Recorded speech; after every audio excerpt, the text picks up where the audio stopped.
தமிழ் தேசிய உறவுகள் அனைவருக்கும் வணக்கம். வருண்குமார் ஐபிஎஸ் சீமானின் மோதல் சென்னை உயர்நீதிமன்றத்தில் வந்த வழக்கு. இது குறித்து தான் இந்த காணொலியில் நம்ம விரிவாக காண இருக்கோம்.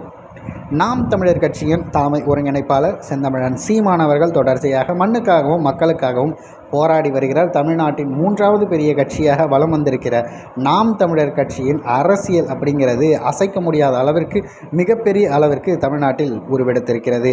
இதே வேளையில் நாம் தமிழர் கட்சிக்கான எதிரிகள் அரசியலில் மட்டும் இல்லாமல், அரசியல்வாதிகள் மட்டும் இல்லாமல், அரசு ஊழியர்கள் கூட அச்சப்படுவதோ அல்லது அவர்கள் எதிராக சீமானுக்கு கொடிபிடிப்பது அப்படிங்கிற விஷயங்களை செய்வதோங்கிறது நம்ம தொடர்ச்சியாக பார்த்துட்டு வரோம். அந்த வகையில் தான் இந்த வருண்குமார் ஐபிஎஸ் அப்படிங்கிறவர் அண்ணன் சீமான் அவர்கள் மீது ஒரு வழக்கு பதிவு செய்கிறாரு.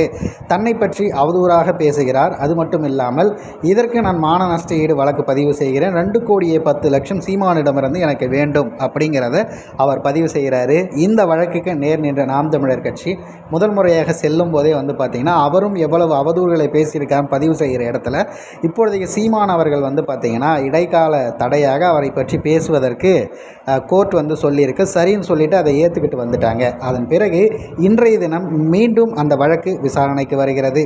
அப்போ நாம் தமிழர் கட்சிக்கு அந்த தடையை அப்படியே தொடர்கிறது அப்படிங்கிறத பதிவு செய்திருக்காங்க.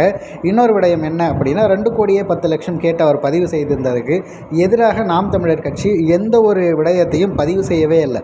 ஏன்னா அவங்க இன்றைக்கி அங்கே வரவே இல்லை அப்படின்னும் போது உடனடியாக இதற்கான விஷயத்தை நம்ம அடுத்து தான் ஒத்தி வைக்கணும், அடுத்து தான் பேசணும்னு சொல்லிட்டு இது இன்றையிலிருந்து அக்டோபர் 15ஆம் தேதிக்கு மாற்றி வைக்கப்பட்டிருக்கிறது, ஒத்தி வைக்கப்பட்டிருக்கிறது இந்த வழக்கு. எந்த இடத்திலும் சீமான் அவர்கள் இவரை பற்றி தவறாக பேசியதாகவோ இல்லை வதந்திகளை பரப்பியதாகவோ ஒரு செய்தியும் கிடையாது. ஆனால் அவர் பேசியதை எப்படியாவது மடைமாற்ற வேண்டும் அப்படிங்கிறதுக்காக இந்த வழக்கையும் பதிவு செய்து, அது மட்டும் இல்லாமல் அண்ணன் சீமான் அவர்கள் மீது வேண்டுமென்றே ஒரு குற்றச்சாட்டை பதிவு செய்ய வேண்டும் அப்படிங்கிறதுக்காக இந்த வேலையை செய்திருக்காங்க.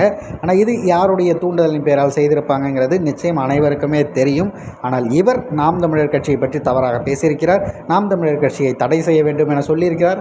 எந்த ஒரு அரசு ஊழியர்களும் பேசக்கூடாத விடயம் இந்த மாதிரியான அரசியல், இந்த விஷயத்தில் எல்லாருமே தெளிவாக இருப்பாங்க. ஆனால் ஒரு காக்கி சட்டை போட்டிருக்க ஒரு அதிகாரி இந்த விஷயத்தை செய்கிறார் அப்படின்னா அவருக்கு உண்மையிலே இந்த சாதாரண விடயங்களை பற்றின அறிவு இருக்கிறதா, புரிதல் இருக்கிறதா என்ற கேள்வி நமக்குள்ளே எழ ஆரம்பிக்குது.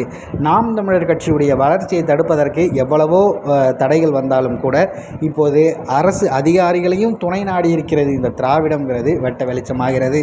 உங்கள் கருத்துக்கள் என்னங்கிறத பின்னூட்டத்தில் பதிவிட்டுடுங்க.